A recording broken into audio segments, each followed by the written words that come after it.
और क्या कुछ हुआ और क्या कुछ कहना चाहेंगे इस संदर्भ में? सबसे पहले मैं फारबिसगंज के धरती पर और ली एकेडमी हाई स्कूल के मैदान में बिहार सरकार के मुख्यमंत्री के प्रधान सचिव आदरणीय दीपक कुमार जी जो 1972 में फारबिसगंज ली एकेडमी से ही पास आउट हुए, वो पधारे।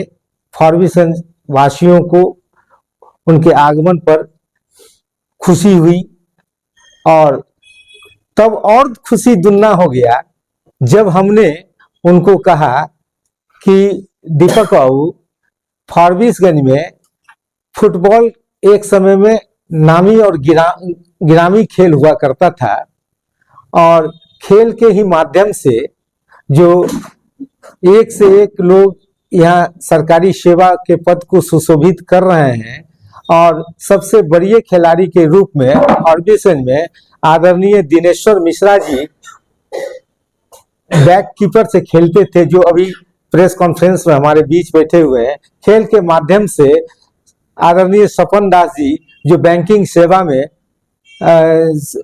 नौकरी पे गए, वो भी हमारे बीच बैठे हुए हैं। खेल के माध्यम से शिक्षा विभाग के शिक्षक के पद पर आदरणीय मोहम्मद शमीम अहमद जी गए, वो भी हमारे बीच बैठे हुए हैं। लेकिन फारबिसगंज में फुटबॉल खेल का मैदान नहीं है, इसके वजह से फारबिसगंज में जो ऊर्जावान फुटबॉल के खिलाड़ी हैं भटक रहे हैं। आप इस स्कूल से पास आउट हुए, फारबिसगंज की ओर से मैं आपसे आग्रह करता हूं कि कम से कम आपके आगमन पर फारबिसगंज को एक सौगात मिले कि फारबिसगंज +2 ली एकेडमी का जो फुटबॉल खेल मैदान है उसका जीर्णोद्वार हो जाए और सौंदर्यीकरण हो जाए। उन्होंने तत्काल कहा कि चलिए मैं फील्ड को देखना चाहता हूं। तुरंत मैदान में गए, फील्ड का उन्होंने मुआयना किया और उसी समय बिहार सरकार के शिक्षा विभाग के पदाधिकारी आदरणीय के पाठक जी को फोन लगा के उन्होंने कहा कि इस फील्ड का सौंदर्यीकरण और जीर्णोद्वार जो है, चूंकि इसी स्कूल से मैं पढ़ा हूं, इसलिए आप इस पर विशेष ध्यान देकर करवाने का कष्ट कीजिए।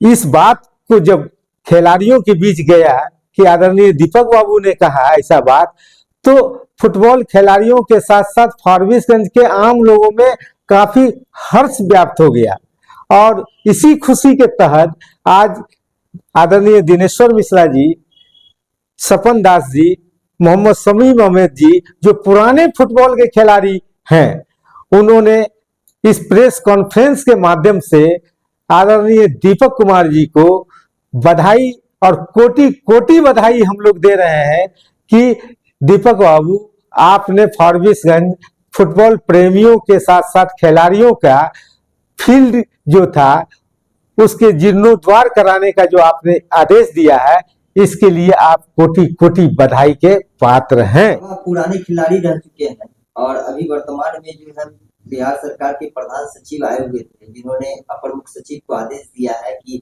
इस मतलब एकेडमी ग्राउंड का जो है जीर्णोद्वार होना चाहिए। इस पर आप क्या कुछ कहना चाहेंगे? हमारे बीच मनोज जायसवाल जी बैठे हुए हैं, इनको हम खिलाड़ियों की तरफ से धन्यवाद देंगे कि जिन्होंने इस कदम को आगे बढ़ाया। दीपक बाबू को मेरे तरफ से विशेष बधाई है फारबिसगंज के खिलाड़ियों की तरफ से जिन्होंने इस कदम को आगे बढ़ाया है।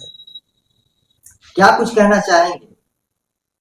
मैं सर्वप्रथम बिहार सरकार के मुख्यमंत्री के अपर मुख्य सचिव श्री दीपक कुमार को बधाई देते हैं और तमाम फारबिसगंज के नागरिक की ओर से हम उसको बारंबार बधाई दे रहे हैं।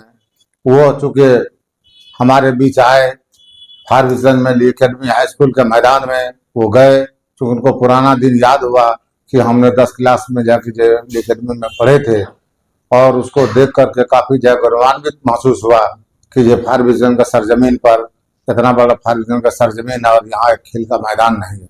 तो उन्होंने खेल के मैदान में गए और जा करके वहीं से उन्होंने आदेश दिया माननीय के पाठक जी को कि आप आकर के जो है इसको देखें और देख करके इसको फील्ड को बनावे और स्टेडियम को बनावे। क्योंकि हम लोग को काफी खुशी इसलिए हुई कि हम लोगों ने फुटबॉल का मैदान में जब खेलते थे तो उस वक्त बुझाता था हमारे माननीय मनोज जायसवाल जी का काफी जगह योगदान रहा जो उनको लाने का। इसके लिए मैं मनोज जायसवाल को भी बधाई देता हूँ।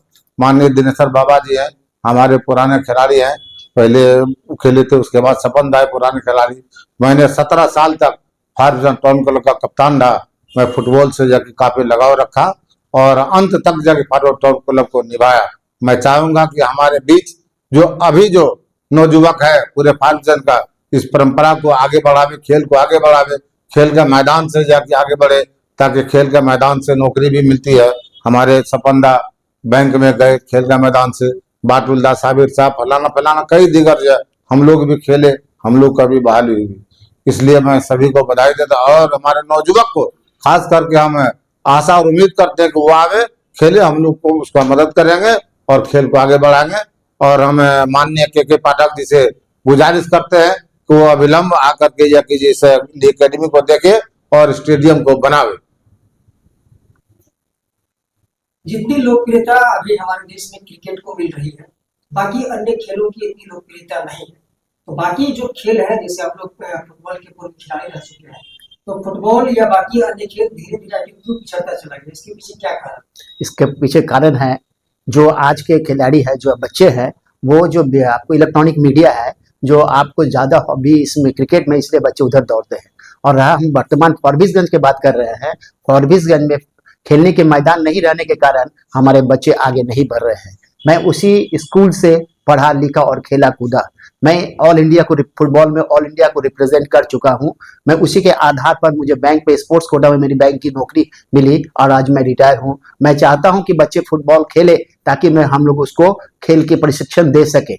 अगर हमारे मनोज बाबू जिस काम के लिए आगे बढ़े हैं, मैं आशा करता हूं कि वो इसमें सफलता प्राप्त होगी। हमारे बच्चे इस फुटबॉल खेलने के लिए उसी ग्राउंड में आएंगे जिस ग्राउंड से हम लोग ने निकला, और आगे चल के हम लोग भविष्य में और भी बहुत से खिलाड़ी हमारे थे, हमसे जूनियर हमसे सीनियर, जो आग सरकारी नौकरी में बहाली हुई खेल के कोटा में।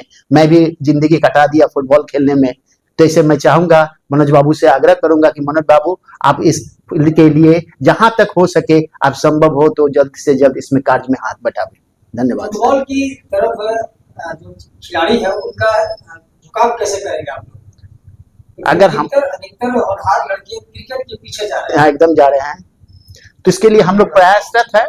हम लोग प्रयास है, अगर हमारा फील्ड हमके हाथ में आता है तो हम लोग उसको प्रशिक्षण के हम लोग समय देंगे। हम लोग जो भी पुराने खिलाड़ी है समय देंगे और बाहर से भी प्रशिक्षक को लाकर उसको प्रशिक्षण देने का हम लोग को चेष्टा करेंगे।